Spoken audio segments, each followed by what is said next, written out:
Guma walcha safuda. Ay. Namni Oromoon biyyaa baa malee Oromummaan isa keessaan ba'uun anis biyyaan ba'e malee daadhii koo fidannee dhufe. Baasa tashaanee kana barsiisaan meeqa qullaa deemee daadhii koo asiin gaadheera garuu.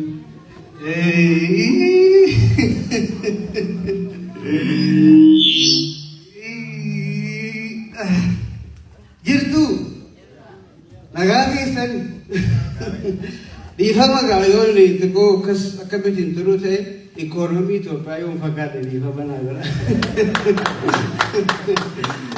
Ani maqaan koo Ocean Unity jedhama.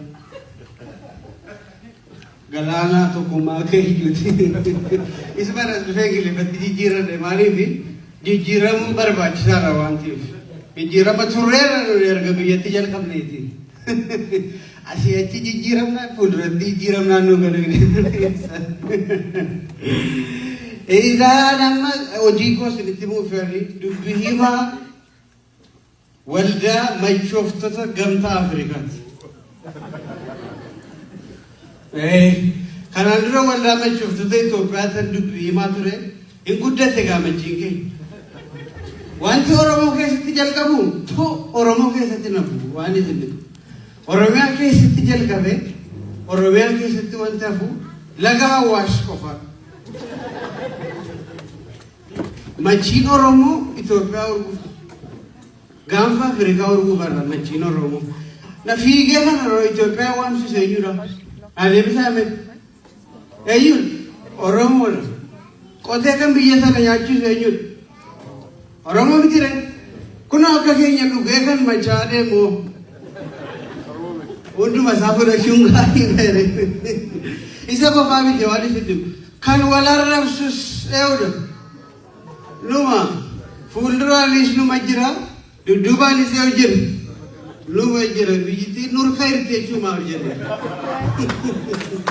waa'ee Oromoo kana dhugaas ni jira nama Oromoo dheeraa ta'u gabaabaa ta'u diimaa ta'u magariisa ta'u diimaa ta'u nan jaalladha isa dhugaa jedhan akeene gooti tokko ijoolleen biyya kooti hundumtuu haadhoo kooti dhiifama gaafaan kun gilfatti na shiga billich na ta'e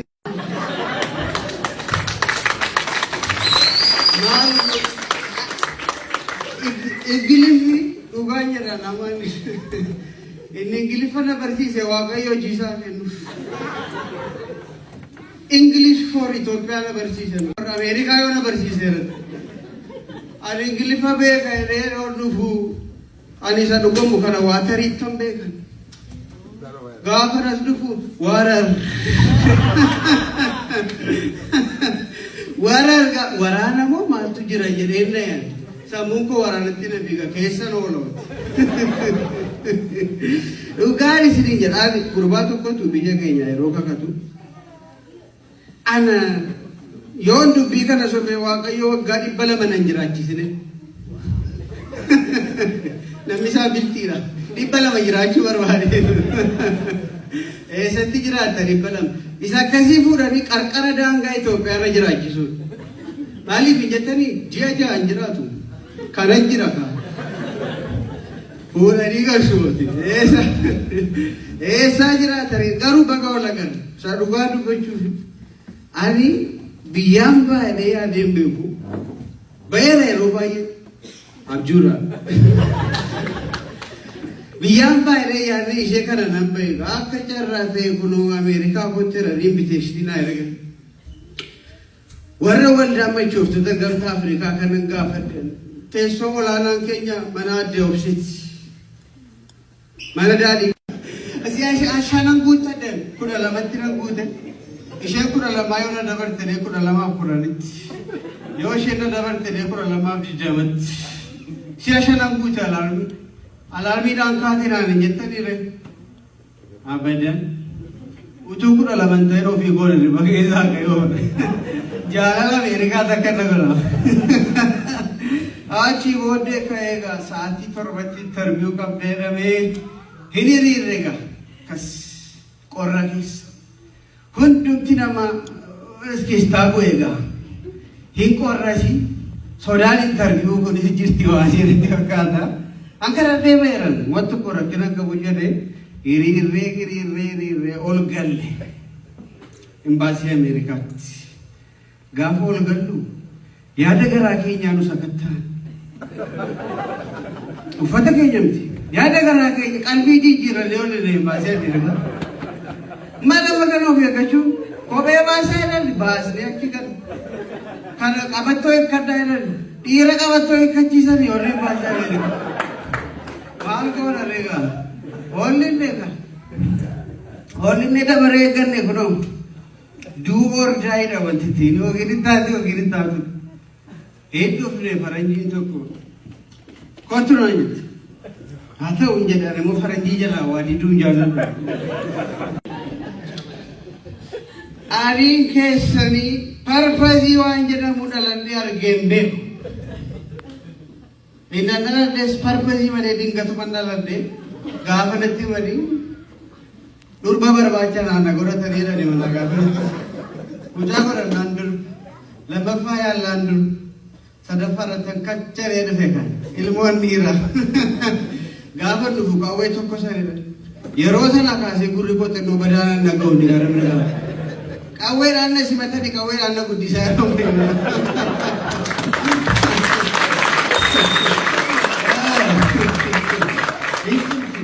irratti nuyi qawwee hojii qabnu inchimte baay'ee adda bahuu dadhabne bireekaaf goonee qawwee hojii gargar bahuu dadhabne dinnee gaafa achiisu nama biraa qabeen Itoophiyaatti mana qabaachuuf mana namaa keessa buluuf iyyuu 50 birrachaa bulte baay'ee rakkisaadha Itoophiyaatti mana qabaachuuf mana qabdaa hin qabu hin jedhe konkolaataa qabdaa hin qabu kanuma namaan deemee dhufa taaksii hiriira galee hin jedheen taaksii jirtisi amma dhiiftaniitu iyyuu fakkaata isin haa eebbisu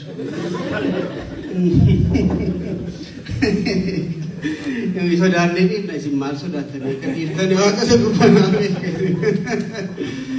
achi qabdaa jedhee konkolaataa hin qabu hin jedhee birrii miliyoona meeqa qabdaa naan jedhe hiriyaa miliyoon jedhamu iyyuu hin qabu waan tokko hin qabu jedheen gaafanne maal hojii deemtanii Ameerikaa ijaan hin qabnee banna qaba itti dhufe natti qabamtanii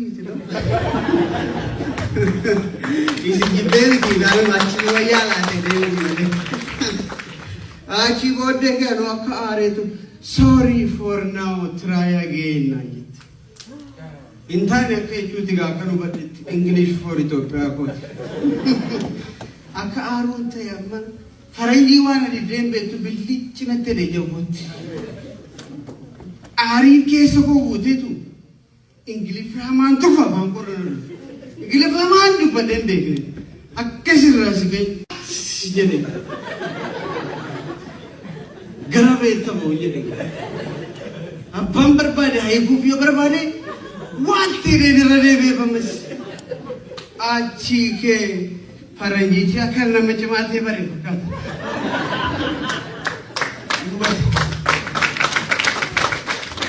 inubate kan nama cimaa ta'e kana sin bare akkaataan itti waatti an jedhesiiti noo kana maangoo qabu akkas mannu biraati warri aangoo qabani kottu yeroo dhanii namni waan qabne yeroo kotte nu gargari warri humna qabani kottu jedhu isaan fiidanii dhabuudha siidanii jala daa'imuudha warri waan qabne kottu adarraa seera kottu maaloo jala jedhisa achi namichi kee kottu naa jedhee agee qofaatti na baasee Ingiliffaan gurra kootti na hasaase ani moo Ingiliffaan hasaasaa dhagee hin beeku Ingiliffa namatti dhagee Ingiliffa isa guddisanii hasaanii lakkaa yeroo hasaasan akkam cimti Ingiliffitti achi booddee kottu hin haareenii naan jedhee ati naarta yoo ta'e rifeensi isheen irratti hafte kun iyyuu si jalaa dhuftii naan jedhe Ingiliffaan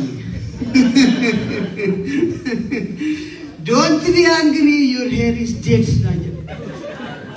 Quanto kujala nebisne, akas kami quanto benanya, de arka kona kami, wafule, afake arka kami.